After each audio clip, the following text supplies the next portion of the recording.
കരുണയുള്ള ദൈവസ്നേഹത്തിലേക്ക്, ഈ ദൈവ സാന്നിധ്യമുള്ള ഈ നല്ല നിമിഷത്തിലേക്ക് എൻ്റെ എല്ലാ പ്രിയപ്പെട്ട ദൈവമക്കളെയും സഹോദരീ സഹോദരന്മാരെയും കർത്തൃദാസീദാസന്മാരെയും ഞാൻ സസന്തോഷം സ്വാഗതം ചെയ്യുന്നു. ദൈവത്തിൻ്റെ മാറ്റമില്ലാത്ത കൃപയും സാന്നിധ്യവും ശക്തിയും ബലവും അഭിഷേകവും ദൈവവചനത്താലുള്ള പോഷിപ്പിക്കലും അനുഭവിക്കാൻ നമുക്ക് ഒരുമിച്ച് കർത്താവ് തന്ന ഈ നല്ല അവസരത്തിനായി ഞാൻ എൻ്റെ സർവശക്തനെ വാഴ്ത്തുന്നു, സ്തുതിക്കുന്നു. കർത്താവ് നമുക്ക് തന്നിരിക്കുന്ന ഒരു അനുഗ്രഹിക്കപ്പെട്ട ചിന്തയാണ് ഒരു നല്ല ആത്മീയ സ്വഭാവം ഡെവലപ്പ് ചെയ്യാം. നല്ലൊരു ആത്മീയ സ്വഭാവം ഡെവലപ്പ് ചെയ്യുക.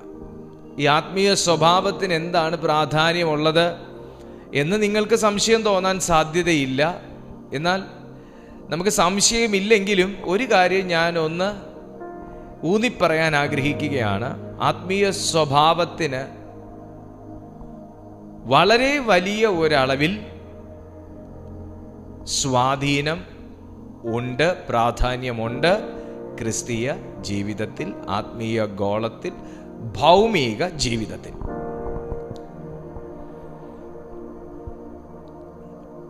നല്ലൊരു സ്വഭാവം ഉള്ള വ്യക്തിയെ മനുഷ്യർ ഇഷ്ടപ്പെടുന്നു. നല്ല ആത്മീയ സ്വഭാവമുള്ള വ്യക്തിയെ മനുഷ്യരും ദൈവവും ഇഷ്ടപ്പെടുന്നു. തിരുവെഴുത്തിൽ അപ്പോസ്തല പ്രവൃത്തികളാണ് സ്വഭാവത്തിൽ മാതൃകയാക്കി ചൂണ്ടിക്കാണിക്കാനുള്ള വ്യക്തികൾ ഉള്ള പുസ്തകം. അപ്പോസ്തലന്മാരുടെ പ്രവൃത്തികളുടെ പുസ്തകം 9-ാമത്തെ അധ്യായം, അതിൽ 36-ാമത്തെ വചനം മുതൽ താഴേക്ക് വായിക്കുമ്പോൾ, യോപ്പയിൽ പേടമാൻ എന്നർത്ഥമുള്ള തബീഥ എന്ന പേരുള്ള ശിഷ്യ ഉണ്ടായിരുന്നു. അവൾ വളരെ സൽപ്രവൃത്തികളും ധർമ്മങ്ങളും ചെയ്തു പോന്നവളായിരുന്നു. ആ കാലത്ത് അവൾ ദീനം പിടിച്ചു മരിച്ചു. അവർ അവളെ കുളിപ്പിച്ച ഒരു മാളിക മുറിയിൽ കിടത്തി. ലുദ്ദ യോപ്പയ്ക്ക് സമീപമാകയാൽ പത്രോസ് അവിടെ ഉണ്ടെന്ന് ശിഷ്യന്മാർ കേട്ടു. നീ താമസിയാതെ ഞങ്ങളുടെ അടുക്കലോളം വരണമെന്ന് അപേക്ഷിപ്പാൻ 2 ആളെ അവൻ്റെ അടുക്കൽ അയച്ചു. പ്രാധാന്യമർഹിക്കുന്നൊരു ദൈവവചനമാണ്. യോപ്പയിൽ പേടമാൻ എന്നർത്ഥമുള്ള തബീഥ എന്ന പേരുള്ള ഒരു ശിഷ്യ ഉണ്ടായിരുന്നു. അപ്പോൾ ഇവൾ കർത്താവിൻ്റെ ദാസന്മാരെ ശുശ്രൂഷിക്കുന്ന ഒരു വേലയും കൂടെ ചെയ്തു പോന്ന ഒരു ധർമ്മമുള്ള ഒരു സ്ത്രീ ആയിരുന്നു. സൽപ്രവർത്തികൾക്ക് കൃപ നിറഞ്ഞ ഒരു ദൈവമകൾ എന്ന് നമുക്ക് പറയാൻ പറ്റും. സൽപ്രവർത്തികൾ നിറഞ്ഞ ഒരു ദൈവമകൾ എന്നും വളരെ ധർമ്മം ചെയ്തു പോന്നവളെന്നും ഇവൾ ഒരു ശിഷ്യ ആണ് എന്നും ധർമ്മവും പ്രവൃത്തികളും ഇവളുടെ ദിനചര്യകളിൽ ഒന്നാണ് എന്നും ബൈബിൾ പറയണമെങ്കിൽ അവളുടെ മേൽ തബീഥ എന്ന നാമമുള്ള ഈ ശിഷ്യയുടെ മേൽ മാനുഷികമല്ലാത്ത ദൈവത്താൽ പകരപ്പെട്ട ഒരഭിഷേകമുണ്ട് എന്നുള്ളത് വ്യക്തമാണ്. ദൈവത്താൽ ഒരഭിഷേകം ഒരു മനുഷ്യന്റെ മേൽ വരുമ്പോൾ, ദൈവം ഒരു മനുഷ്യനെ അഭിഷേകം ചെയ്യാൻ തിരഞ്ഞെടുക്കുമ്പോൾ, അവനിൽ കേവലം ആത്മീയ അധികാരവും ശക്തിയും മാത്രമല്ല, അവനിൽ ഒരു നല്ല മനുഷ്യനെ ഡെവലപ്പ് ചെയ്യാനും കൂടെ കർത്താവ് ആഗ്രഹിക്കുന്നു. അതിൻ്റെ പ്രാധാന്യം കൂടെ ഞാൻ തുടർന്നുള്ള വചനങ്ങളിൽ എടുക്കുന്ന റെഫറൻസിൽ നിങ്ങൾക്ക് ഞാൻ പറഞ്ഞു തരാം. ഒരു നല്ല മനുഷ്യനിലൂടെ മാത്രമേ ദൈവത്തിനൊരു നല്ല മിനിസ്റ്ററെ ലോകത്തിന് കൊടുക്കാൻ പറ്റത്തുള്ളൂ. ഒരു നല്ല വ്യക്തിയിലൂടെ മാത്രമേ ദൈവത്തിന് വ്യക്തതയുള്ള ദൈവത്തിൻ്റെ വചനം ജനത്തിലേക്ക് പകരാൻ പറ്റത്തുള്ളൂ. ഒരു നല്ല മാതൃകയുള്ള മനുഷ്യനിലൂടെ മാത്രമേ ദൈവത്തിന് ദൈവത്തിൻ്റെ മാതൃകയെ ജനത്തിൻ്റെ മുമ്പിൽ വരച്ചു കാട്ടാൻ കഴിയുകയുള്ളൂ. ഒരു നല്ല ആറ്റിറ്റ്യൂഡുള്ള ഒരു മനുഷ്യനെ മാത്രമേ ദൈവത്തിന് മറ്റു വ്യക്തികളുടെ ആറ്റിറ്റ്യൂഡിനെ മാറ്റിയെടുക്കാൻ വേണ്ടി ഉപയോഗിക്കാൻ കഴിയത്തുള്ളൂ. പിതാവിനെ ലോകത്തിന് പരിചയപ്പെടുത്താൻ, പിതാവിൻ്റെ സ്വഭാവത്തെ ലോകത്തിന് പരിചയപ്പെടുത്താൻ, പിതാവിൻ്റെ ഹിതത്തെ ലോകത്തിന് അറിയിക്കാൻ യേശുക്രിസ്തുവിനെ സ്വർഗം അയക്കാനുണ്ടായതിൻ്റെ പ്രധാന കാരണം ഭൂമിയിൽ എങ്ങും തന്നെ പിതാവിൻ്റെ സ്വഭാവത്തെ വെളിപ്പെടുത്തുവാൻ തക്കവണ്ണമുള്ള ഒരു മനുഷ്യപാത്രങ്ങളെയും സ്വർഗത്തിന് കാണാൻ കഴിഞ്ഞില്ല. എന്നാൽ യേശുക്രിസ്തുവിൻ്റെ വരവോടുകൂടെ യേശുക്രിസ്തുവിനെ പോലെയുള്ള ജനതയെ വാർത്തെടുക്കുവാൻ യേശുവിൻ്റെ മിനിസ്ട്രിക്ക് കഴിഞ്ഞു എങ്കിൽ ഇന്ന് ഞാൻ ഈ തിരുവെഴുത്തിനകത്തുനിന്ന് ആത്മാവിൽ ഞാൻ താങ്കളോട് കൈമാറുകയാണ്, ദൈവാത്മ നിയോഗത്തോടെ കൈമാറുകയാണ്. യേശുക്രിസ്തുവിൻ്റെ വരവോടുകൂടെ ഒരു കാലഘട്ടത്തിൽ, ഒരു വലിയ കാലഘട്ടത്തിൽ സംഭവിക്കാതിരുന്ന പല കാര്യങ്ങളും ഇന്ന് അതേ യേശുവിൻ്റെ നാമത്തിൽ നമുക്ക് സാധ്യമാക്കിയെടുക്കാൻ കഴിയുമെന്നുള്ളതും, യേശുക്രിസ്തുവിൻ്റെ വരവിന് ശേഷം തൻ്റെ നാമത്തിലൂടെ പല കാര്യങ്ങളും ഇന്ന് ഈ ഭൂമിയിൽ ക്രിയേറ്റ് ചെയ്തെടുക്കുവാൻ കഴിയുമെന്നുള്ളത് കൊണ്ടും, തൻ്റെ വരവോടുകൂടെ തൻ്റെ നാമത്തിൽ അപേക്ഷിക്കുന്ന ഏത് കാര്യങ്ങൾക്കും സ്വർഗം ഉത്തരം നൽകാമെന്നുള്ള ഒരു നിയമം നമ്മുടെ മധ്യത്തിൽ കർത്താവിൻ്റെ രക്തം കൊണ്ട് താൻ ഉറപ്പിച്ചിട്ടിരിക്കുക കൊണ്ട് പ്രാർത്ഥനയിൽ എന്തൊന്നും ഉളവാക്കിയെടുക്കുവാൻ കഴിയുമെന്നുള്ളത് കൊണ്ടും ഞാൻ ആത്മാവിൽ പ്രവചിക്കുന്നു. ഇതിനകത്ത് ദൈവം ആഗ്രഹിക്കുന്ന ചില തബീഥമാരെ പരിശുദ്ധാത്മാവ് എഴുന്നേൽപ്പിക്കാൻ പോവുകയാണ്. ദൈവം ആഗ്രഹിക്കുന്ന സൽക്കർമ്മങ്ങൾ ചെയ്യുന്ന തബീഥമാരെ ദൈവം എഴുന്നേൽപ്പിക്കാൻ പോവുകയാണ്. ശുശ്രൂഷക നിലവാരങ്ങളിലേക്കുള്ള തബീഥമാരെ പരിശുദ്ധാത്മാവ് എഴുന്നേൽപ്പിക്കാൻ പോവുകയാണ്. കേവലം വാചക കസർത്ത് നടത്തുന്ന തബീഥമാരല്ല, പ്രവർത്തികൾക്കകത്ത് വെളിപ്പെടുത്തുന്ന, പ്രവർത്തികളിലൂടെ വെളിപ്പെടുത്തുന്ന തബീഥമാരെ പരിശുദ്ധാത്മാവ് എഴുന്നേൽപ്പിക്കാൻ പോവുകയാണ്. ഒരു ദൂതും കൂടെ ദൈവാത്മാവ് എന്റെ അധരത്തിൽ തരുന്നു. നിന്റെ പേരിനൊരർത്ഥമുണ്ടാകാൻ പോകുന്നു. നിന്റെ പേരിനൊരർത്ഥമുണ്ടാകാൻ പോകുന്നു. നിന്റെ പേരിനൊരർത്ഥമുണ്ടാകാൻ പോകുന്നു. തബീഥ എന്ന പേരിന് പേടമാൻ എന്നർത്ഥമുള്ളതുപോലെ നിങ്ങളുടെ ജനനത്തിനൊരർത്ഥമുണ്ടാകും, നിങ്ങളുടെ ജന്മത്തിനൊരർത്ഥമുണ്ടാകും, നിങ്ങളുടെ പ്രാർത്ഥനയ്ക്കൊരർത്ഥമുണ്ടാകും, നിങ്ങളുടെ ജീവിതത്തിനൊരർത്ഥമുണ്ടാകും, നിങ്ങളുടെ യാത്രയ്ക്കൊരർത്ഥമുണ്ടാകും, നിങ്ങളുടെ പ്രവൃത്തിക്കൊരർത്ഥമുണ്ടാകും. ഓ രാമ സഠലബഗോയ, പകർന്ന അഭിഷേകവും പേരിന്റെ അർത്ഥവും പ്രവർത്തികളിലൂടെ നിലനിർത്തിയ ഒരു സ്ത്രീയാണ്, ശിഷ്യയാണ് തബീഥ. പേര് കളയരുത്, പ്രവർത്തി കളയരുത്. പ്രവർത്തി കളഞ്ഞ പേര് പോകും. ഹല്ലേലൂയ. പേടമാനെന്ന് അർത്ഥമുണ്ടായിട്ട് 4 കാശിന് കൊള്ളാത്തൊരു സ്വഭാവക്കാരിയാണെങ്കിൽ എന്തോ ചെയ്യും? പേര് പേടമാനെന്ന, എന്നാ സ്വഭാവം ആ പേരിന് ചേരാത്തയാണേലോ, സംസാരം ആ പേരിന് ചേരാത്തയാണേലോ, രീതികൾ ആ പേരിന് ചേരാത്തയാണെങ്കിലോ, ദൈവം തന്നിരിക്കുന്ന പൊസിഷന് അനുസരിച്ചുള്ള സ്വഭാവം ഒരു വ്യക്തിയിൽ ഉണ്ടായിരിക്കണം. ദൈവാക്കിയ ഒരു പൊസിഷന്, പേരിന് അർഹമായ ഒരു സ്വഭാവം ഉണ്ടായിരിക്കണം. പ്രവൃത്തി കൊണ്ട് പേരിന് അർത്ഥമുണ്ട് എന്നും, പ്രവൃത്തി കൊണ്ട് ശിഷ്യയാണ് എന്നും, പ്രവൃത്തി കൊണ്ട് നല്ല വനിതയാണ് എന്നും തെളിയിച്ചൊരു സ്ത്രീയാണ് തബീഥ.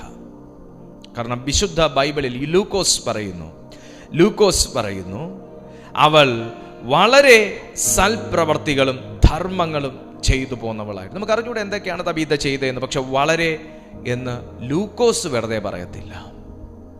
വളരെ പഠിച്ചതിന് ശേഷം എഴുതുന്ന വ്യക്തിയാണ് ലൂക്കോസ്. ഡോക്ടറേറ്റ് ഉള്ളൊരു വ്യക്തിയാണ്. അപ്പം ലൂക്കോസ് വെറുതെ എഴുതത്തില്ല. ലൂക്കോസിന് പരിശുദ്ധാത്മാവ് പറഞ്ഞു കൊടുക്കാതെ ലൂക്കോസിന് വളരെ എന്ന് എഴുതാനും പറ്റത്തില്ല. ചെറിയ കാര്യങ്ങൾക്കല്ല കർത്താവ് വിളിച്ചിരിക്കുന്നത്, വലിയ കാര്യങ്ങൾ കാണാനും വലിയ കാര്യങ്ങൾ ചെയ്യാനും വലിയ കാര്യങ്ങൾക്ക് സാക്ഷിയാകാനുമാണ് താങ്കളെ ദൈവം വിളിച്ചിരിക്കുന്നത്. എന്നെ ദൈവം വിളിച്ചത് അതിനാ. എനിക്ക് നല്ല വിശ്വാസമുണ്ട്. എൻ്റെ കണ്ണ് ഈ സ്പെക്സിൻ്റെ ഈ ലെൻസിൻ്റെ അകത്തിരിക്കുന്ന കണ്ണ്, എൻ്റെ ഈ സ്പെക്സിൻ്റെ ഈ ലെൻസിൻ്റെ അകത്ത് കൊള്ളുന്നതാണ് എൻ്റെ കണ്ണ്. അതിൻ്റെ പുറത്തായി ഫ്രെയിം വെച്ചേക്കുന്നേ.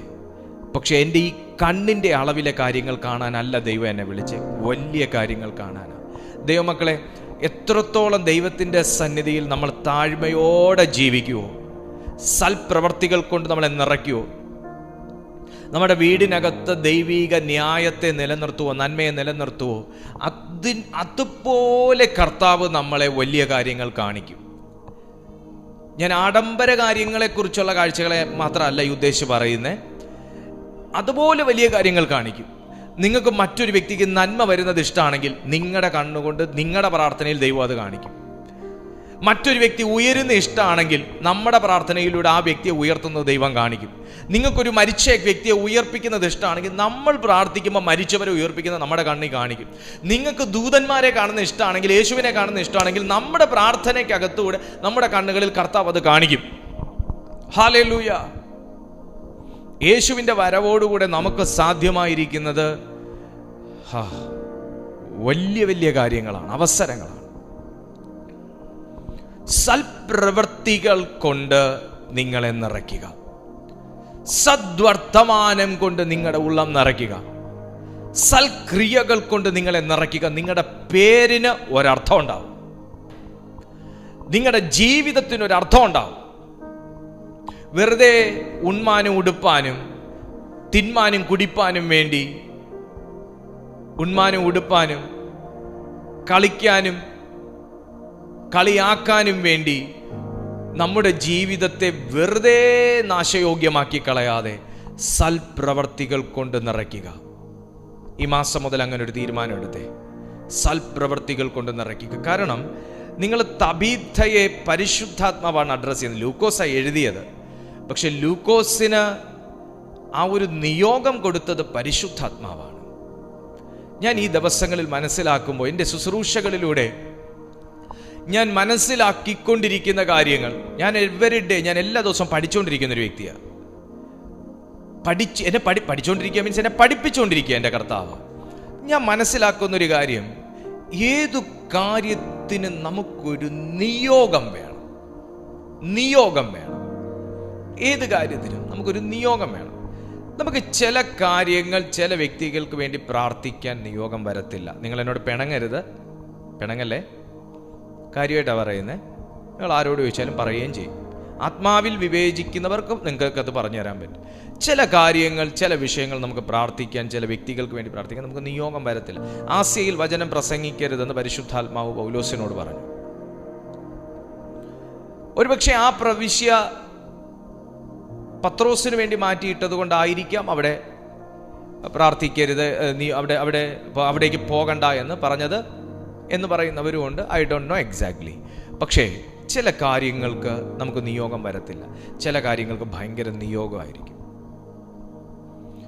എന്തൊരു കാര്യം ദൈവം നമ്മുടെ ജീവിതത്തിൽ ചെയ്യണമെങ്കിലും ചെയ്തു തരണമെങ്കിലും ഒരു നിയോഗം വെളിപ്പെടണം. കർത്താവിന് തോന്നണം ഇവൻ്റെ ജീവിതത്തെ അത് ചെയ്തു കൊടുക്കണം. അതിനൊത്തവണ്ണം നമ്മെ ദൈവത്തിൻ്റെ സന്നിധിയിൽ നിഷ്കളങ്കരായും നിർമ്മലരാക്കിയും നിർത്തുക എന്നുള്ളതാകുന്നു എൻ്റെ കർത്തവ്യം. അങ്ങനെ ഒരു ആറ്റിറ്റ്യൂഡ് എനിക്ക് വേണം. ഒരു ആത്മീയൻ എന്ന് പറഞ്ഞിട്ട് കാര്യമില്ല, നല്ല ഒരു ആത്മീയ സ്വഭാവമുള്ളവൻ എന്ന് പരിശുദ്ധാത്മാവിന് നമ്മെക്കുറിച്ച് സാക്ഷ്യം പറയാൻ പറ്റണം. അനുഗ്രഹം, വിടുതൽ, ശുശ്രൂഷ, ഇതിനകത്തെല്ലാം സ്വഭാവത്തിന് വലിയ അളവിലുള്ള പ്രാധാന്യമുണ്ട്. സ്വഭാവത്തിന് പ്രാധാന്യമില്ലെങ്കിൽ ഇയ്യോബിന്റെ സ്വഭാവം ഇയ്യോബിന്റെ പുസ്തകത്തിൽ പരിശുദ്ധാത്മാവ് രേഖപ്പെടുത്തത്തില്ല. ഇസ്രായേൽ മക്കളുടെ സ്വഭാവം വിശുദ്ധ ബൈബിളിൽ പരിശുദ്ധാത്മാവ് രേഖപ്പെടുത്തത്തില്ല. തബീഥയുടെ സ്വഭാവം വിശുദ്ധ ബൈബിളിൽ പരിശുദ്ധാത്മാവ് രേഖപ്പെടുത്തത്തില്ല. പ്രാർത്ഥന മാത്രം രേഖപ്പെടുത്തിയ ഒരു പുസ്തകമായിട്ടല്ല വിശുദ്ധ ബൈബിൾ നമ്മൾ കാണുന്നത്. പ്രാർത്ഥന മാത്രം പ്രാർത്ഥിക്കുന്നവരെ കുറിച്ച് മാത്രവും അത്ഭുതങ്ങളും അടയാളങ്ങളും വീര്യപ്രവൃത്തികളും കൂനുമാറിയതും കണ്ണു തുറന്നതും ചെവി തുറന്നതും ഒന്നും അല്ല നമ്മൾ, അത് മാത്രമൊന്നുമല്ല നമ്മൾ ഈ പുസ്തകത്തിനകത്ത് വായിക്കുന്നേ, സ്വഭാവത്തെക്കുറിച്ചും വായിക്കുന്നു. അപ്പൊ സ്വഭാവത്തെ നോക്കുന്ന ഒരു ദൈവം ഇന്നും ജീവിക്കുന്നു. തബീഥയുടെ സ്വഭാവത്തെക്കുറിച്ച് ഇവിടെ പരിശുദ്ധാത്മാവ് രേഖപ്പെടുത്തി വെച്ചിരിക്കുന്നത്, അവൾ വളരെ സൽപ്രവർത്തികളും. അപ്പൊ എണ്ണമറ്റ രീതികളിൽ സൽപ്രവർത്തികളിൽ തൽപരയായിരുന്ന തബീഥയ്ക്ക് ഒരു ദിവസം ദീനം ബാധിച്ചു. ഒരു ചോദ്യം അവിടെയുണ്ട്, നന്മ ചെയ്യുന്നവരെയും ദീനം വിടുകയില്ലേ എന്ന്, വിശുദ്ധിയോടെ ജീവിക്കുന്നവരെയും ദീനം വിടുകയില്ലേ എന്ന്. അവൾ സൽപ്രവൃത്തി ഉള്ളവളാണെങ്കിലും നല്ല രീതിയിലും ജീവിച്ചവളാണെങ്കിൽ അതെന്നാ പാസ്റ്ററെ, അവൾ നല്ല പ്രായത്തിലെ അങ്ങ് മരിച്ചുപോയേ എന്നൊരു ചോദ്യത്തിന് ന്യായമായ പ്രസക്തി ഉണ്ട്, ഇല്ലേ? പക്ഷെ ഞാനൊരു കാര്യം നിങ്ങളോട് പറയാം. ഈ ദീനം അവളുടെ മരണത്തിനു വേണ്ടി ആയിരുന്നില്ല. തിരുവെഴുത്ത് പറയുന്നു, ആ കാലത്ത് അവൾ ദീനം പിടിച്ച് മരിച്ചു. ന്യായമായിട്ടും ദീനം പിടിച്ച് കർത്താവ് അത് മാറ്റിക്കൊടുക്കുകയാണ് വേണ്ടത്. കാരണം അതുപോലെ നല്ല സൽപ്രവർത്തികളിലും ദൈവകൃപയിലും നിൽക്കുന്ന ഒരു സ്ത്രീ ആകൊണ്ട് ദീനം മാറ്റിക്കൊടുക്കുക വേണ്ടത്. ഈ സന്ദേശം അപ്പം ഇന്ന് കേട്ടുകൊണ്ടിരിക്കുന്ന ഒത്തിരി പേർക്ക് ഇത് പ്രയോജനപ്പെടും. കാരണം ന്യായമായി ജീവിച്ചിട്ട് ദീനം പിടിച്ച് നല്ല പ്രായത്തിൽ മരിച്ച ഒരു ശിഷ്യയാണ് തബീഥ. അതപ്പോ എന്തുകൊണ്ട്? ലുദ്ദ യോപ്പയ്ക്ക് സമീപമാകിയാൽ പത്രോസ് അവിടെ ഉണ്ടെന്ന് ശിഷ്യന്മാർ കേട്ടു. നീ താമസിയാതെ ഞങ്ങളുടെ അടുക്കളോളം വരേണം എന്ന് അപേക്ഷിപ്പാൻ 2 ആളെ അവൻ്റെ അടുക്കൽ അയച്ചു. പത്രോസ് എഴുന്നേറ്റ് അവരോടുകൂടെ ചെന്നു. എത്തിയപ്പോൾ അവർ അവനെ മാളിക മുറിയിൽ കൊണ്ടുപോയി. അവിടെ വിധവമാർ എല്ലാവരും കരഞ്ഞുകൊണ്ടും തബീഥ തങ്ങളോടുകൂടെ ഉള്ളപ്പോൾ ഉണ്ടാക്കിയ കുപ്പായങ്ങളും ഉടുപ്പുകളും കാണിച്ചുകൊണ്ടും അവൻ്റെ ചുറ്റും നിന്നു. പത്രോസ് അവരെയൊക്കെയും പുറത്തിറക്കി മുട്ടുകുത്തി പ്രാർത്ഥിച്ചു. ശവത്തിൻ്റെ നേരെ തിരിഞ്ഞു, തബീഥായേ എഴുന്നേൽക്ക എന്ന് പറഞ്ഞു. അവൾ കണ്ണു തുറന്നു, പത്രോസിനെ കണ്ട് എഴുന്നേറ്റ് ഇരുന്നു. അവൻ കൈ കൊടുത്ത് അവളെ എഴുന്നേൽപ്പിച്ചു. വിശുദ്ധന്മാരെയും വിധവമാരെയും വിളിച്ച് അവളെ ജീവനുള്ളവളായി അവരുടെ മുമ്പിൽ നിർത്തി. ഇത് യോപ്പയിൽ എങ്ങും പ്രസിദ്ധമായി. പലരും കർത്താവിൽ വിശ്വസിച്ചു. പിന്നെ അവൻ തോൽക്കൊല്ലനായ ശീമോൻ എന്ന ഒരുത്തനോടുകൂടെ വളരെ നാൾ യോപ്പയിൽ പാർത്തു. 2-3 കാര്യങ്ങൾ എനിക്ക് ഇതിനകത്ത് നിന്ന് എടുത്തു പറയാതെ വയ്യ. ഒന്ന്, പത്രോസിനെ യോപ്പയിൽ പിടിച്ചു നിർത്താൻ പരിശുദ്ധാത്മാവ് തബീഥയുടെ ഈ ഒരു അവസ്ഥയെ യൂസ് ചെയ്തു. 2, തബീഥ എന്ന വ്യക്തിയുടെ ഒരു പുനർജനനം കൊണ്ട് അനേകരെ ക്രിസ്തുവിങ്കലേക്ക് ആനയിക്കുവാൻ ദൈവത്തിൻ്റെ പരിശുദ്ധാത്മാവ് ഈ അവസരത്തെ ഉപയോഗിച്ചു. 3, വളരെ പ്രധാനപ്പെട്ട ഒരു കാര്യമാണ്. നമ്മുടെ ജീവിതത്തിൽ നമ്മൾ ഒരു ദിവസം ഒരു പ്രാവശ്യമെങ്കിലും അല്ലെങ്കിൽ ആഴ്ചയിൽ ഒരിക്കലെങ്കിലും ചോദിക്കാറുള്ളൊരു ചോദ്യം, ആർക്കും ഒരു ദ്രോഹവും ചെയ്യാതെ ഇരുന്നിട്ടും എന്തുകൊണ്ടാണ് കർത്താവേ എനിക്കിങ്ങനെയുള്ള ഈ ബുദ്ധിമുട്ടും ദീനവും ഈ മാറാവ്യാധിയും ഈ തീരാ ദുഃഖവും ഒക്കെ എന്ന് ചോദിക്കുന്ന എല്ലാവർക്കുമായിട്ടാണ് ഞാൻ ഈ ഒരു വാക്ക് പറയുന്നത്. 3, തബീഥ എന്ന വ്യക്തി വളരെ സൽക്കർമ്മങ്ങൾ ചെയ്ത വ്യക്തിയാണെന്ന് ബൈബിൾ പറഞ്ഞു. ധർമ്മം ചെയ്തു പോകുന്ന വ്യക്തിയാണെന്ന് തിരുവെഴുത്ത് പറഞ്ഞു. അവൾക്ക് ദീനം പിടിച്ചു എന്ന് തിരുവെഴുത്ത് പറഞ്ഞു. അവൾ മരിച്ചു എന്ന് തിരുവെഴുത്ത് പറഞ്ഞു. പത്രോസിനെ ആളയച്ച് വിളിപ്പിച്ചു എന്ന് തിരുവെഴുത്ത് പറഞ്ഞു. നിങ്ങൾ ശ്രദ്ധിക്കുക, ഒരു കൂട്ടം ജനം തബീഥ ഉണ്ടാക്കിയ കുപ്പായങ്ങളും മറ്റും കൊണ്ട് പത്രോസിന്റെ മുമ്പിൽ നിന്ന് ഒപ്പാരി പറഞ്ഞുകൊണ്ടിരിക്കുമ്പോൾ പത്രോസ് ആ വാക്ക് പറയുന്നവരെ എല്ലാം തള്ളി അങ്ങ് പുറത്തോട്ടിറക്കി. പത്രോസ് എന്ന് പറയുന്ന അഭിഷിക്തൻ തബീഥയ്ക്ക് വേണ്ടി മുട്ടുകുത്തി ദൈവസന്നിധിയിൽ പ്രാർത്ഥിച്ചു. വളരെ പ്രാർത്ഥിച്ചു എന്ന് പറയുന്നില്ല. ശ്രദ്ധിച്ച് കേട്ടോ, വളരെ പ്രാർത്ഥിച്ചു എന്ന് പറയുന്നില്ല. എന്നാൽ ഏലിയാവ് അവിടുത്തെ ഒരു മകനെ ഉയർപ്പിക്കാൻ വേണ്ടി 2-3 വട്ടം പ്രാർത്ഥിച്ചു മുട്ടുകുത്തി. പക്ഷെ പത്രോസ് ഇവിടെ 1 വട്ടം മുട്ടുകുത്തി ദൈവസന്നിധിയിൽ പ്രാർത്ഥിച്ചു. അവളുടെ മേൽ പ്രാർത്ഥിച്ച് ശവത്തിന് നേരെ തിരിഞ്ഞു. തബീഥായെ എഴുന്നേൽക്ക എന്ന് പറഞ്ഞ ഉടനെ അവൾ കണ്ണു തുറന്നു. നിങ്ങളൊന്ന് ശ്രദ്ധിച്ചേ, ഒരു വ്യക്തിയുടെ പ്രാർത്ഥന തബീഥായ്ക്ക് ഫലിച്ചു. ഒരു വ്യക്തി തബീഥായ്ക്ക് വേണ്ടി പ്രാർത്ഥിച്ചപ്പോൾ ആ പ്രാർത്ഥന ദൈവം കൈക്കൊണ്ട് തബീഥായെ സ്പർശിച്ചു. ഒരു സൽപ്രവൃത്തി ഒരു വ്യക്തിയുടെ ജീവിതത്തിൽ ഉണ്ടെങ്കിൽ, ഒരു സൽക്കർമ്മം ഒരു വ്യക്തിയുടെ ജീവിതത്തിൽ ഉണ്ടെങ്കിൽ, ഒരു വ്യക്തിയുടെ ജീവിതത്തിൽ ഒരു നീതി ഉണ്ടെങ്കിൽ, ഒരു മനുഷ്യന്റെ ജീവിതത്തിൽ ന്യായമുണ്ടെങ്കിൽ, ന്യായവും നീതിയുമുള്ളൊരു ജീവിതമാണ് ഒരു മനുഷ്യൻ നയിക്കുന്നത് എങ്കിൽ, വിശ്വസ്തതയും വിശുദ്ധിയും ഒരു മനുഷ്യന്റെ ജീവിതത്തിൽ കാത്തു സൂക്ഷിക്കുന്നു എന്നുണ്ടെങ്കിൽ, കർത്താവിന്റെ നാമത്തിന് കേടും തട്ടും പറ്റരുത്, ഞാൻ വീണ്ടും യേശുവിനെ ക്രൂശിക്കുന്നവനാകരുത് എന്നൊരു നിർബന്ധ ബുദ്ധിയോടുകൂടെ സൽക്കർമ്മങ്ങളിൽ ജീവിക്കുന്നു എന്നുണ്ടെങ്കിൽ, ആരെക്കുറിച്ച് ഒന്നും പറയാതെ ആർക്കും ദോഷം വരുത്താതെ ജീവിക്കുന്നു എന്നുണ്ടെങ്കിൽ, നിങ്ങൾ പോലും ആഗ്രഹിക്കാത്ത ഒരു സന്ദർഭത്തിൽ അപ്രതീക്ഷിതമായി നിങ്ങളുടെ ജീവിതത്തിൽ കടന്നു വരുന്ന ദീനമാകട്ടെ, രോഗമാകട്ടെ, മരണമാകട്ടെ, ബന്ധനമാകട്ടെ, മറ്റൊരു വ്യക്തി നിങ്ങൾക്ക് വേണ്ടി പ്രാർത്ഥിക്കുന്ന ഫസ്റ്റ് സ്റ്റെപ്പിൽ തന്നെ ആ കെട്ടുപൊട്ടി നീ ജീവനിലേക്ക് കടന്നിരിക്കും. യേശുവിന്റെ നാമത്തിൽ ഞാൻ ഇങ്ങനെ വിശ്വസിക്കുന്നു. പത്രോസിന്റെ യോഗ്യത കൊണ്ട് മാത്രമല്ല, പത്രോസിന്റെ അഭിഷേകം കൊണ്ട് മാത്രമല്ല, പത്രോസിന്റെ മുട്ടുകുത്തൽ കൊണ്ട് മാത്രമല്ല, പത്രോസിന്റെ വിശ്വാസം കൊണ്ട് മാത്രമല്ല, പത്രോസ് ആർക്കു വേണ്ടി പ്രാർത്ഥിച്ചോ ആ വ്യക്തിയുടെ ജീവിതത്തിൽ എന്റെ ദൈവം ഒരു നീതി കണക്കിട്ടിരുന്നു. യേശുവിന്റെ നാമത്തിൽ ഞാൻ പറയുന്നു, പ്രിയപ്പെട്ട സുഹൃത്തെ, നിങ്ങളുടെ നീതിയെ മനുഷ്യൻ മറന്നാലും, നിങ്ങളുടെ പ്രവൃത്തിയെ മനുഷ്യൻ മറന്നാലും, നിങ്ങൾ ചെയ്ത കാര്യങ്ങളെ മനുഷ്യനങ്ങ് ഉപായ സൂത്രത്തിൽ അങ്ങ് മറന്നുപോയാലും, എന്റെ കർത്താവ് നിന്റെ നീതി കണക്കിട്ടിട്ടുണ്ടെങ്കിൽ, നിങ്ങളുടെ പ്രവൃത്തി കണക്കിട്ടിട്ടുണ്ടെങ്കിൽ, നിങ്ങൾക്ക് ദൈവസന്നിധിയിൽ ഒരു പ്രാഗൽഭ്യമുണ്ടെങ്കിൽ, ചിലരുടെ പ്രാർത്ഥന നിങ്ങൾക്ക് ഫലിക്കാൻ പോകുകയാണ്. ഹല്ലേലൂയ. Oh Jesus. പത്രോസ് യേശുവിന് പോലും എല്ലാരെയും സൗഖ്യമാക്കാൻ പറ്റിയില്ല. യേശുവിന് പോലും എല്ലാരെയും സൗഖ്യമാക്കാൻ പറ്റിയില്ല, അവരുടെ വിശ്വാസക്കേടുകൊണ്ട്. ഇവിടെ പത്രോസ് പ്രാർത്ഥിച്ച് തിരിഞ്ഞ് പേര് വിളിച്ചപ്പോ ഡെഡ് ബോഡി ഉയർത്തെഴുന്നേറ്റു. പ്രാർത്ഥനയും പ്രവൃത്തിയും തുല്യ പങ്ക് വഹിക്കുന്നു എന്നറിഞ്ഞുകൊള്ളുക. പ്രാർത്ഥനയും പ്രവൃത്തിയും തുല്യ പങ്ക് വഹിക്കുന്നു എന്നറിഞ്ഞുകൊള്ളുക.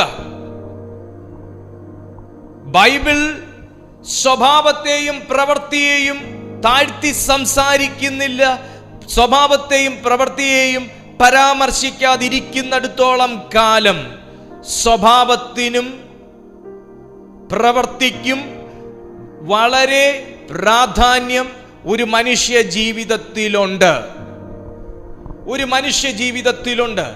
തബീഥ ഒരു ക്രിസ്ത്യാനിയാണ് എന്നല്ല അവിടെ എഴുതി വെച്ചിരിക്കുന്നത്. തബീഥ വളരെ സൽപ്രവർത്തികളും ധർമ്മങ്ങളും ചെയ്തു പോന്നവളായിരുന്നു. ഇത്രയും മാത്രമേ അവിടെ പറയുന്നുള്ളൂ. വേറെ എവിടെയും പിന്നെ ഈ സ്ത്രീയെ കാണുന്നില്ല, എവിടെയും പിന്നെ കാണുന്നില്ല. പക്ഷേ പ്രധാനപ്പെട്ട പുസ്തകമായ അപ്പോസ്തല പ്രവർത്തികളിൽ തബീഥ കയറണമെങ്കിൽ ചെറിയ ധർമ്മങ്ങളൊന്നുമല്ല തബീഥയിലൂടെ ദൈവം ചെയ്തെടുത്തത്. ഇവിടെ വിധവമാർക്കൊരു ഭയങ്കര ആശ്വാസമായിരുന്നു ഈ പ്രവൃത്തി എന്ന് പറയുമ്പോൾ. നമ്മൾ ഏത് സെൻസിലെടുക്കും? അതിനെ നല്ല സെൻസിലെടുക്കണം. ഈ സ്ത്രീ വിധവമാർക്കൊരു ഭയങ്കര ആശ്വാസമുള്ള സ്ത്രീയായിരുന്നു. അതാ വിധവമാരെല്ലാവരും കരഞ്ഞത്. എല്ലാവർക്കും ഡ്രസ്സുകൾ തുന്നിക്കൊടുക്കുകയും ഉണ്ടാക്കുന്നതിൽ പങ്കു കൊടുക്കുകയും എല്ലാവരെയും ചെന്ന് കാണുകയും ആശ്വസിപ്പിക്കുകയും നല്ല വാക്ക് പറയുകയും ചിരിപ്പിക്കുകയും സന്തോഷിപ്പിക്കുകയും കൂടെ ചേർന്നിരുന്ന് പ്രാർത്ഥിക്കുകയും ഒക്കെ ചെയ്യുന്ന ഒരു നല്ല സ്വഭാവത്തിനുടമയായിരുന്നിരിക്കാം തബീഥ. വളരെ സൽപ്രവൃത്തി എന്ന് പറഞ്ഞതുകൊണ്ട് എനിക്കെല്ലാം പറയാൻ അറിഞ്ഞൂടാ. വളരെ എൻ്റെ വാക്കുകൾക്കകത്തൊരു പക്ഷെ ഇല്ലാത്തതാകുന്ന വളരെ സൽപ്രവൃത്തികൾ. നമുക്കൊരു വ്യക്തിയെ സാമ്പത്തികം കൊണ്ട് മാത്രമല്ല സഹായിക്കാൻ പറ്റുന്നത്, വാക്കുകൾ കൊണ്ട് സഹായിക്കാൻ പറ്റും. നമുക്കൊരു വ്യക്തിയെ വാക്കുകൾ കൊണ്ട് മാത്രമല്ല സഹായിക്കാൻ പറ്റുന്നത്, പ്രവൃത്തികൾ കൊണ്ട് സഹായിക്കാൻ പറ്റും. നമുക്ക് കൂടെ ചേർന്ന് നിന്ന് സഹായിക്കാൻ പറ്റും, കൂടെ പോയി സഹായിക്കാൻ പറ്റും, കൂടെ നിർത്തി സഹായിക്കാൻ പറ്റും. കാലുവാരിക്കൊണ്ട് പോവല്ലേ, സഹായിക്കാൻ പറ്റും. സഹായം അനുഭവിക്കുന്നവൻ കാലുവാരിക്കൊണ്ട് പോകല്ല്, സഹായിക്കുന്നവനെ വെട്ടിലാക്കരുത്. അങ്ങനെയും കൂടെ ഉണ്ട്. അപ്പോൾ വളരെ സൽപ്രവർത്തികൾ കൊണ്ട് അപ്പോസ്തല പ്രവർത്തികളിൽ പരിശുദ്ധാത്മാവിന്റെ ഹൃദയത്തിൽ ഇടം പിടിച്ചൊരു സ്ത്രീയാ തബീഥ. അതുകൊണ്ടാണ് പത്രോസ് വന്ന് തബീഥയ്ക്ക് വേണ്ടി ഒരു വട്ടം പ്രാർത്ഥിച്ചപ്പോൾ അവളിൽ ജീവൻ മടങ്ങി വന്ന്. ഞാൻ ആത്മാവിലൊരു ദൂത് പറയാം. അങ്ങനെ വളരെ സൽപ്രവർത്തികൾ ചെയ്തു പോന്നിട്ട് ഇപ്പൊ പെട്ടെന്ന് സഡൻലി അൺഎക്സ്പെക്റ്റഡ് ആയിട്ട് ഒന്നും ചെയ്യാൻ പറ്റാതെ ബ്ലോക്കായി നിൽക്കുന്ന ഒരു വ്യക്തിയിലേക്ക് ഈ ദൈവശക്തി പാഞ്ഞിറങ്ങുകയാണ്. ഇന്നത്തെ ഈ മിനിസ്ട്രിയിൽ, ഇന്നത്തെ ഈ പ്രാർത്ഥനയിൽ, ഇന്നത്തെ ഈ ഡിക്ലറേഷനിൽ പരിശുദ്ധാത്മാവ് നിങ്ങളെ അൺലോക്ക് ചെയ്യാൻ പോവാണ്. തബീഥേ, നിന്റെ പ്രവർത്തികൾ ചെയ്ത് തീർന്നിട്ടില്ല. നിന്റെ പ്രവർത്തികൾ ചെയ്യാനും അനുഭവിക്കാനുമുള്ളവർ ഇനിയും ബാക്കി നിൽക്കുന്നു. നിന്റെ ശുശ്രൂഷ അനുഭവിക്കാനുള്ളവർ ഇനിയും ബാക്കി നിൽക്കുന്നു. നിന്റെ വായിൽ നിന്ന് പുറത്തു വരുന്ന വാക്കുകൾ കേട്ട് ആശ്വസിക്കാനുള്ളവർ, ബലപ്പെടാനുള്ളവർ, ജീവിക്കാനുള്ളവർ, നിന്റെ സഹായം സ്വീകരിക്കാനുള്ളവർ ഇനിയും ബാക്കി നിൽക്കുന്നു. നീ മരിച്ചു പോകാനുള്ളവനല്ല, നീ ബ്ലോക്കായി നിൽക്കാനുള്ളവളല്ല, നീ എവിടെയെങ്കിലും പോയി വഴിമുട്ടി നിൽക്കാനുള്ളവളല്ല, ഇടിച്ചു തീരാനുള്ളവളല്ല. ദൈവാത്മാവ് നിന്നോട് പറയുന്നു, തബീഥേ എഴുന്നേൽക്ക. ഉടനെ അവൾ കണ്ണു തുറന്ന് എഴുന്നേറ്റിരുന്നു എന്ന് വചനം പറയുന്നുണ്ടെങ്കിൽ, ആ പ്രാർത്ഥന ഈ സ്ത്രീക്ക് ഫലിക്കാൻ കാരണം, ആ പ്രാർത്ഥന ഈ ശിഷ്യയ്ക്ക് ഫലിക്കാൻ കാരണം, ദൈവസന്നിധിയിൽ സൽപ്രവർത്തികൾ കൊണ്ട് ദൈവത്തെ പ്രീതിപ്പെടുത്തിയ ഒരു വനിതയായിരുന്നു. കേവലം അന്യഭാഷ പറഞ്ഞ് പ്രാർത്ഥിക്കുന്ന ഒരു വ്യക്തി മാത്രമല്ല, പ്രവൃത്തിയുള്ള ഒരു സ്ത്രീയും കൂടെ ആയിരുന്നു. ഹല്ലേലൂയ. അങ്ങനെ നമുക്ക് നല്ലൊരു ആത്മീയ സ്വഭാവം ഉണ്ടാക്കിയെടുക്കാനായി സാധിക്കും. അപ്പോസ്തലന്മാരുടെ പ്രവൃത്തികളുടെ പുസ്തകം 11-ാമത്തെ അധ്യായം കൂടെ വായിച്ചിട്ട് ഞാൻ അവസാനിപ്പിക്കുകയാണ്. അപ്പോസ്തല പ്രവൃത്തികളുടെ പുസ്തകം 11-ാമത്തെ അധ്യായം അതിന്റെ 20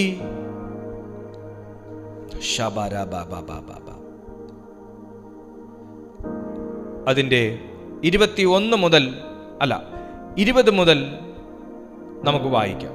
19 മുതൽ വായിക്കാം.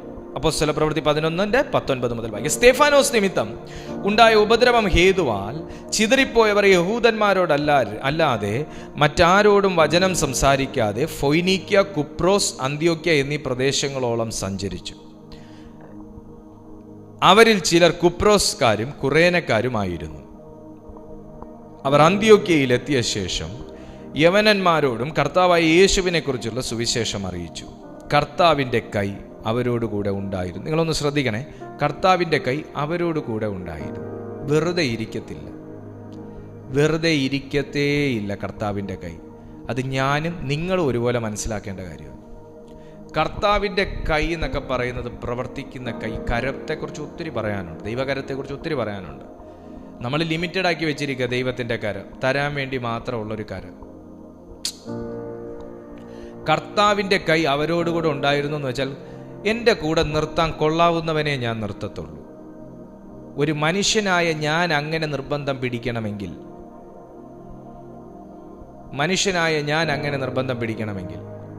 ദൈവം എത്രയധികം.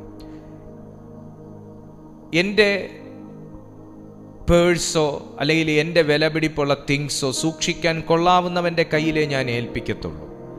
ഒരു മനുഷ്യനായ ഞാൻ അങ്ങനെ നിർബന്ധം പിടിക്കണമെങ്കിൽ ദൈവം എത്രയധികം.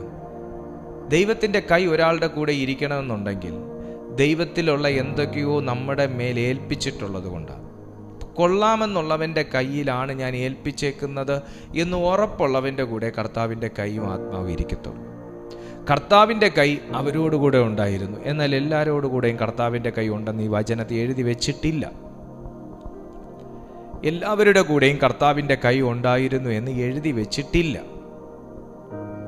പലരും ശുശ്രൂഷയ്ക്ക് പോയി, എല്ലാവരുടെ കൂടെയും കർത്താവിൻ്റെ കൈ ഉണ്ടെന്ന് എഴുതി വെച്ചിട്ടില്ല.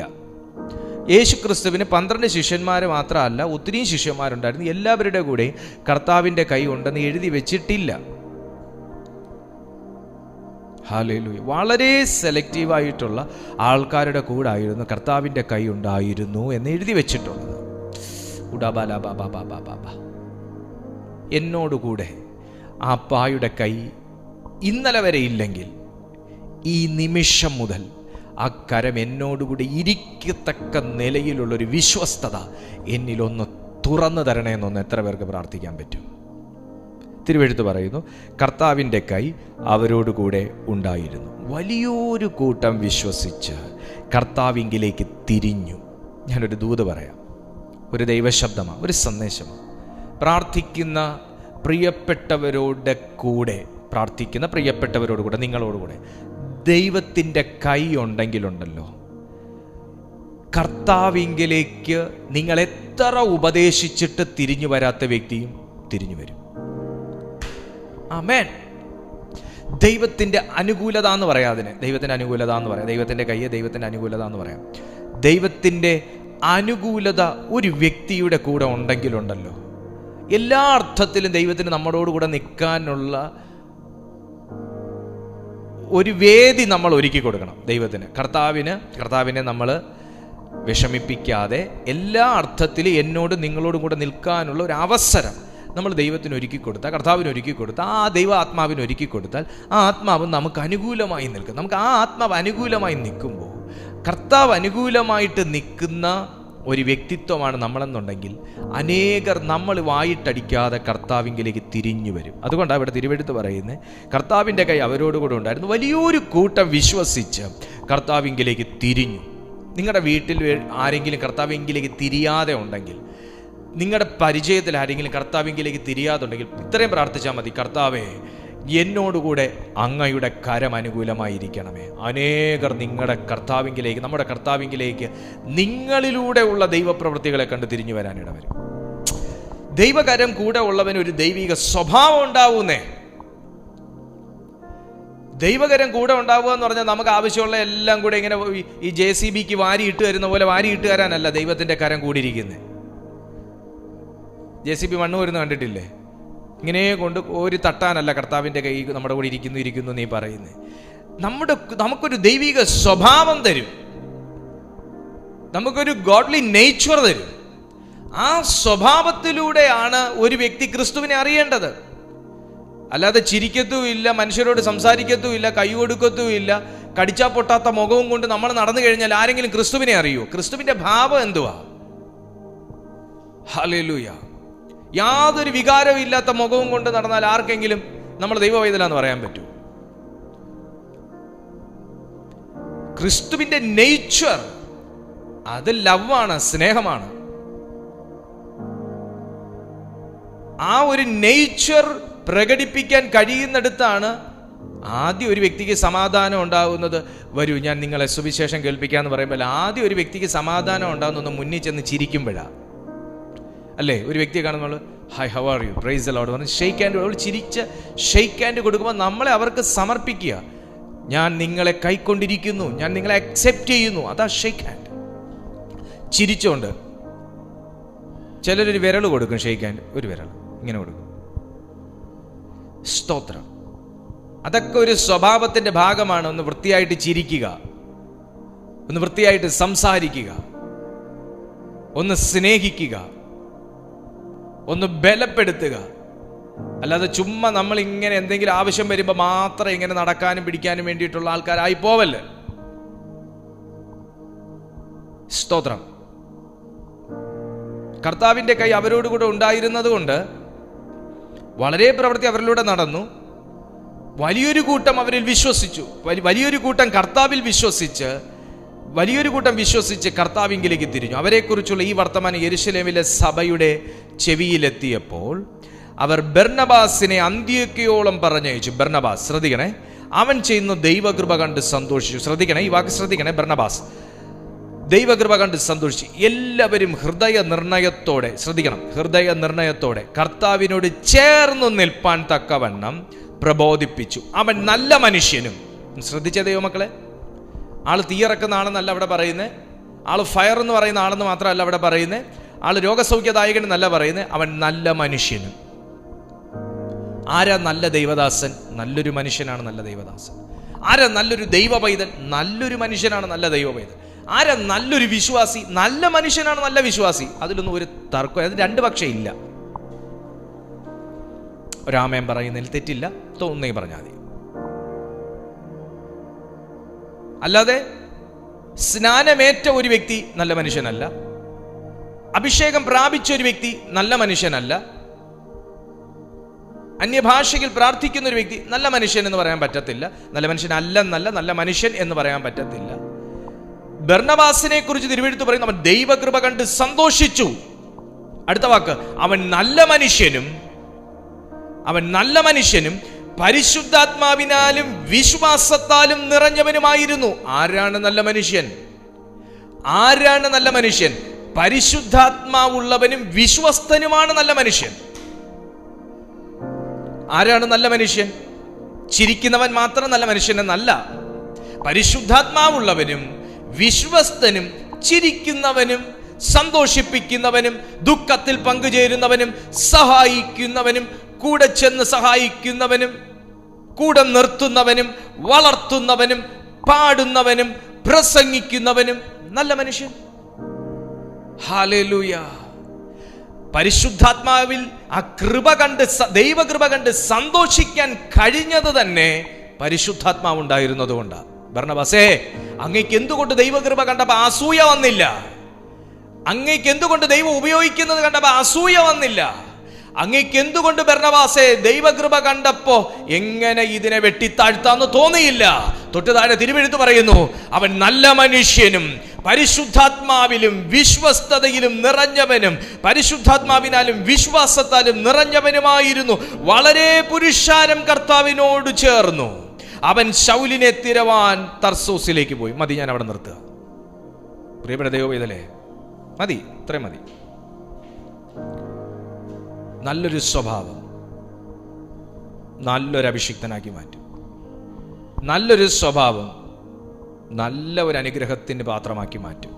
നല്ലൊരു ആത്മീയ സ്വഭാവം നമ്മെ നിത്യതയോടെ എത്തിക്കും. അവിടെ ചെല്ലുന്ന സമയത്ത് ആ വീടെൻ്റെതാ ഈ വീടെൻ്റെതാണെന്നൊന്നും പറയാൻ ആരും വരികയില്ല. നല്ല സ്വഭാവമുള്ളൊരു മനുഷ്യനെ നല്ലവണ്ണം കർത്താവ് ഉപയോഗിക്കും. അവൻ്റെ വേല തികഞ്ഞ ശേഷം കർത്താവ് അവനെ ഏത് നാട്ടിലേക്ക് കൂട്ടിക്കൊണ്ട് പോകാമെന്ന് പറഞ്ഞു ആ നാട്ടിലേക്ക് കർത്താവ് കൂട്ടിക്കൊണ്ടുപോകും. അവിടെ ചെന്നിട്ട് ഇവിടെ ഇരുന്നോ, അടുത്ത സ്കീമിൽ വരുന്ന വീട് നിനക്ക് തരാമെന്ന് പറഞ്ഞ് മാറ്റിയിരുത്തത്തില്ല. നിനക്കായി ഒരുക്കിയ ഭവനത്തിൽ കർത്താവ്, അങ്ങേക്കായും എനിക്കായും ഒരുക്കിയ ഭവനത്തിൽ കർത്താവ് നമ്മളെ ആക്കും. കർത്താവ് തൻ ഗംഭീരനാദത്തോടും പ്രധാന ദൈവദൂതൻ്റെ ശബ്ദത്തോടും കാഹളത്തോടും കൂടെ മധ്യാകാശത്തിൽ വെളിപ്പെടുമ്പോൾ ക്രിസ്തുവിൽ വൃദ്ധന്മാരെല്ലാം, വിശുദ്ധരായി ജീവിച്ചവരെല്ലാം സൽസ്വഭാവത്തോടെ സൽപ്രവർത്തികൾ അനേകരെ ബലപ്പെടുത്തിയും സഹായിച്ചും അനേകർക്ക് വേണ്ടി പ്രാർത്ഥിച്ചും ബലപ്പെടുത്തിയും കൂടെ നിർത്തിയും താങ്ങിയും ഫൈനാൻഷ്യലി സപ്പോർട്ട് ചെയ്തും വാക്കിനാൽ സപ്പോർട്ട് ചെയ്തും വസ്ത്രം കൊടുത്ത് സപ്പോർട്ട് ചെയ്തും വീട് കൊടുത്ത് സപ്പോർട്ട് ചെയ്തും ഭക്ഷണം കൊടുത്ത് സപ്പോർട്ട് ചെയ്തും ആശ്വസിപ്പിച്ച് സപ്പോർട്ട് ചെയ്തും രോഗത്തിൽ പോയി കണ്ട് ആശ്വസിപ്പിച്ച് സപ്പോർട്ട് ചെയ്തും ശുശ്രൂഷിച്ചുമൊക്കെ പ്രവൃത്തിയിൽ ദൈവസ്നേഹത്തെ വെളിപ്പെടുത്തിയ നമ്മെ കർത്താവ് ചേർത്തുകൊള്ളും. ഹല്ലേലൂയ. അതുകൊണ്ട് നിരാശ വേണ്ട, ദുഃഖം വേണ്ട, ആകുലത വേണ്ട. നല്ലൊരു ആത്മീയ സ്വഭാവത്തിന് കൂട്ടാളികളാകുക. പരിശുദ്ധാത്മാവ് തൻ്റെ കൃപയിലും ശക്തിയിലും അധികമായി നമ്മെ ഉപയോഗിക്കാൻ ഇടവരും. എല്ലാ കണ്ണുകളും ദൈവസന്നിധിയിൽ അടയട്ടെ. ഞാൻ നിങ്ങൾക്കായി ഒരു വാക്ക് പ്രാർത്ഥിക്കാൻ ആഗ്രഹിക്കുന്നു. റുഫാമ ഷിഖോനിയ ലെബ്രാസി മാമായ ലബ്രോഷി ലൈസിയോ ധനാസ്പി ഖൈനോ ലബ്രസി ലബഥോഷെ ഖൈന. ഒന്നെല്ലാവരും ഒന്ന് ആത്മാവിൽ തന്നെ ഒന്ന് പ്രാർത്ഥിച്ച് ഷിലബാബ റസിൽ ഖോരിയ ലമാമ ചെസ്ബി ഖൈതോ റാബ്തരി ജബാബാബാസിയ ശലേസ്കിയ മഹാ ലഗോർഥനേഷ് class in the name of Jesus. തബീഥേ, നീ എവിടെയെങ്കിലും ബ്ലോക്കായി നിൽക്കുകയാണെങ്കിൽ ഈ സെക്കൻഡിൽ ദൈവം നിങ്ങളെ അൺലോക്ക് ചെയ്യാൻ ആഗ്രഹിക്കുകയാണ്. നീ വളരെ ദൈവത്തിന് പ്രയോജനപ്പെട്ടുകൊണ്ടിരുന്നിട്ട് സഡൻലി നിന്നെ ഒരു ദീനം ബാധിച്ച് നിരാശപ്പെടുത്തിയെങ്കിൽ തബീഥേ, പ്രാർത്ഥനകൾ നിന്റെ മേൽ ഫലിക്കാൻ പോകുകയാ. പ്രാർത്ഥന നിങ്ങൾക്ക് ഫലിക്കാൻ പോകുകയാ. അനേകർക്ക് ഒരു തണുപ്പും ആശ്വാസവുമായിരുന്ന നിങ്ങളെ സഡൻലി എന്തെങ്കിലും ഒന്ന് അറ്റാക്ക് ചെയ്തെങ്കിൽ, തബീഥയുടെ ലൈഫിൽ വെച്ച് പറയുകയാണെങ്കിൽ ഈ ദീനം അവൾക്കൊരു അറ്റാക്ക് ആയിരുന്നു. ഒരു ഡിമോണിക് അറ്റാക്ക് ആണോ എനിക്കറിഞ്ഞുകൂടാ, പക്ഷേ ഇതൊരു അറ്റാക്ക് ആയിരുന്നു. ആ ദീനത്തോടെ അവൾ കിടന്നുപോയി. പക്ഷേ അവൾ കിടക്കണ്ട എന്ന് തമ്പുരാൻ ഇച്ഛിച്ചപ്പോ, അവൾ കിടക്കാനുള്ളവളല്ലെന്ന് സ്വർഗം ഇച്ഛിച്ചപ്പോ, ഒരു പത്രോസിനെ ദൈവാത്മാവ് പറന്നിറങ്ങുമാറാക്കി. ഞാനൊരു ദൂത് പറയാം. അനേകർക്ക് അപ്രതീക്ഷിതമായി ഒരു സഹായിയായി മാറിയ താങ്കളെ സഹായിക്കാനും ദൈവം അപ്രതീക്ഷിതമായി ചില വ്യക്തിത്വങ്ങളെ ഒരുക്കും. ഒന്നുകൂടെ പറയാം. അനേകർക്ക് അപ്രതീക്ഷിതമായി താങ്കളെ ഒരു സഹായിയാക്കി ദൈവം മാറ്റിയതുപോലെ താങ്കൾക്കൊരവസ്ഥ വരുമ്പോഴും അപ്രതീക്ഷിതമായി ഒരു സഹായിയെ ദൈവം ഒരുക്കും. അങ്ങനെ ഒരു സഹായിയായിരുന്നു പത്രോസ്. പത്രോസ് വന്ന് പ്രാർത്ഥിച്ചു, തബീഥയ്ക്ക് നേരെ തിരിഞ്ഞു, ഉടനെ അവൾ എഴുന്നേറ്റുവെങ്കിൽ ആ അഭിഷിക്തന്റെ അപ്പോസ്തലന്റെ പ്രാർത്ഥന എന്റെ ദൈവം വകവെച്ചതിന്റെ പിന്നിൽ തബീഥയുടെ ഒരു വലിയ പ്രവൃത്തി ദൈവസന്നിധിയിൽ ചെന്ന് സാക്ഷ്യം പറഞ്ഞതുകൊണ്ടാണ്. പ്രവൃത്തികൾ ദൈവസന്നിധിയിൽ സംസാരിക്കും. പ്രാർത്ഥന മാത്രമല്ല, പ്രവൃത്തികൾ ദൈവസന്നിധിയിൽ സംസാരിക്കും. എന്റെയും നിങ്ങളുടെയും സൽപ്രവൃത്തികൾ ദൈവസന്നിധിയിൽ സംസാരിക്കും. എന്റെയും നിങ്ങളുടെയും ദോഷപ്രവൃത്തികളും ദൈവസന്നിധിയിൽ സംസാരിക്കും, സംസാരിക്കപ്പെടും. അതിനുവേണ്ടി എഴുതിയിരിക്കുന്ന പുസ്തകങ്ങൾ ഉണ്ടത്രേ, തിരുവെഴുത്ത് പറയുന്നു.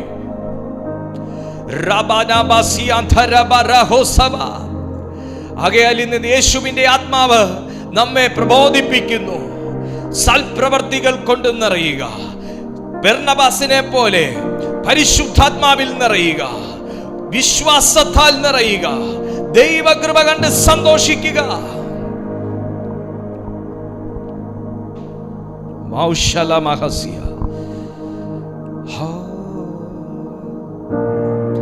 Rasmandil Baushian Telerigoshan Prababa Harulka Harulka Nyan Prarthikkumbo Harulka Harulka Nyan Prarthikkumbo കർത്താവേ നിന്റെ ദാസർക്ക് ദിവ്യഗീതത്തെ നീ കാട്ടുക.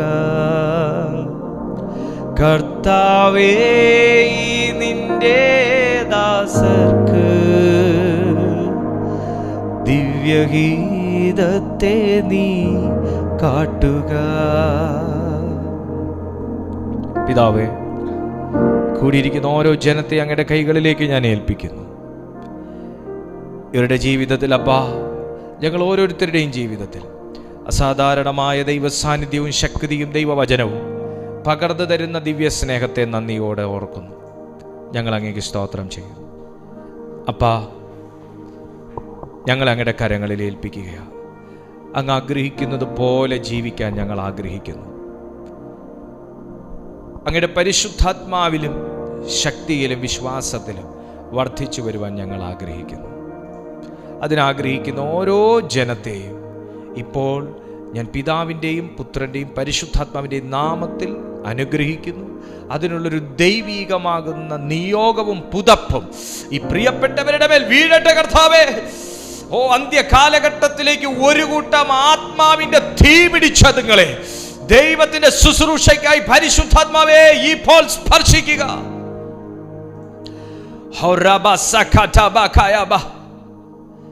അവിടുന്ന് അങ്ങനെ ചെയ്തല്ലോ, അവിടുന്ന് ഇവരെ തൊട്ടല്ലോ. അതിനായി നന്ദി പറയുന്നു. മാനവും മഹത്വവും അങ്ങേക്ക്, യേശുവിൻ നാമത്തിൽ തന്നെ. ആമേൻ. ദൈവം നിങ്ങളെ സഹായിക്കട്ടെ, ബലപ്പെടുത്തട്ടെ. ഞങ്ങളുടെ ശുശ്രൂഷകൾ നിങ്ങൾക്ക് അനുഗ്രഹമാകുന്നെങ്കിൽ മറ്റുള്ളവരോടും കൂടെ എല്ലാ ദൈവമക്കളും ഞങ്ങളുടെ ഈ ശുശ്രൂഷയെക്കുറിച്ച് അറിയിക്കുകയും ഈ ലിങ്കുകൾ, ഈ വീഡിയോസ് നിങ്ങൾ പരമാവധി ഷെയർ ചെയ്ത് കൊടുക്കുകയും ചെയ്യുക.